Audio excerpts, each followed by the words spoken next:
ജസീല ജീവനൊടുക്കിയിട്ട് രണ്ടാഴ്ചയാകുന്നു. അന്വേഷണം എങ്ങും എത്താത്ത അവസ്ഥയാണ്.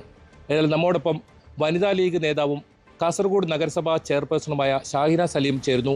ഈ അന്വേഷണം ഇപ്പോൾ എങ്ങും എത്താത്തൊരവസ്ഥയാണ്. എന്താണ് നിങ്ങൾക്ക് ആവശ്യപ്പെടുന്നത്? വലിയ രീതിയിലുള്ള കുറ്റമാണ് നടത്തിയിട്ടുള്ളത്. ജസീല നമുക്കൊക്കെ അറിയാവുന്നതുപോലെ 2 പിഞ്ചു മക്കളുടെ ഒരു ഉമ്മയാണ്.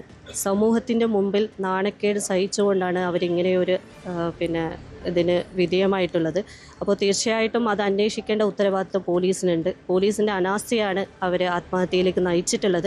അപ്പോൾ തീർച്ചയായിട്ടും പ്രത്യേക സംഘത്തെ നിയമിച്ചുകൊണ്ട് കുറ്റവാളികളെ എന്തായാലും നിയമത്തിൻ്റെ മുന്നിൽ കൊണ്ടുവരണം. ഊർജിതമായിട്ടുള്ള അന്വേഷണം. ഇനിയും ഒരു ജസീല നമ്മുടെ നാട്ടിൽ ഉണ്ടാവാൻ പാടില്ല. അതിനു വേണ്ടിയിട്ടുള്ള പ്രത്യേക അന്വേഷണ സംഘത്തിനെ തന്നെ നിയമിച്ചിട്ടുള്ള ഒരു നടപടി സ്വീകരിക്കണമെന്നാണ് പറയാനുള്ളത്. നിലവിലൊരു അന്വേഷണം, അതായത് ഒരു പോലീസ് സ്റ്റേഷനെതിരെയാണ് ആരോപണം ഉയർന്നിട്ടുള്ളത്.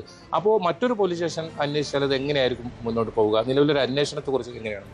നിലവിലുള്ള അന്വേഷണം ഊർജിതമായിട്ട് മുന്നോട്ട് പോകാത്തൊരു സ്ഥിതിവിശേഷമാണ് നിലവിലുള്ളത്. കുടുംബം തന്നെ ആരോപിക്കുന്നത് ആ രീതിയിലാണ്. അപ്പോൾ പോലീസിൻ്റെ അനാസ്ഥ ഒരുപാടുണ്ട്. അത് മാറ്റുന്നതിന് വേണ്ടിയിട്ടുള്ള നടപടി ഒരു പ്രത്യേക സംഘത്തിനെ തന്നെ നിയമിച്ചുകൊണ്ട് ഊർജിതമായിട്ടുള്ള അന്വേഷണം ഉണ്ടാക്കണമെന്നാണ് പറയാനുള്ളത്. നമ്മോടൊപ്പം വനിതാ ജസ്റ്റിസ് മൂവ്മെന്റ് ജില്ലാ പ്രസിഡന്റ് ജുവൈല തന്നെ ചേരുന്നു. ഇപ്പോൾ എന്താണ് ഈ ഒരു 14 ദിവസം കഴിഞ്ഞിരിക്കുന്നു, 15 ദിവസമായിരുന്നു. എന്താണ് ഇനി നിങ്ങൾ അടുത്ത നടപടിയിലേക്ക് പോകുന്നത്? അടുത്ത നടപടിയിലേക്ക് പോകുന്നത്, ഇതുവരെയും ഞങ്ങൾക്ക് പോലീസ് സ്റ്റേഷനിൽ നിന്നും ശരിയായ ഒരു ഉത്തരം കിട്ടിയിട്ടില്ല.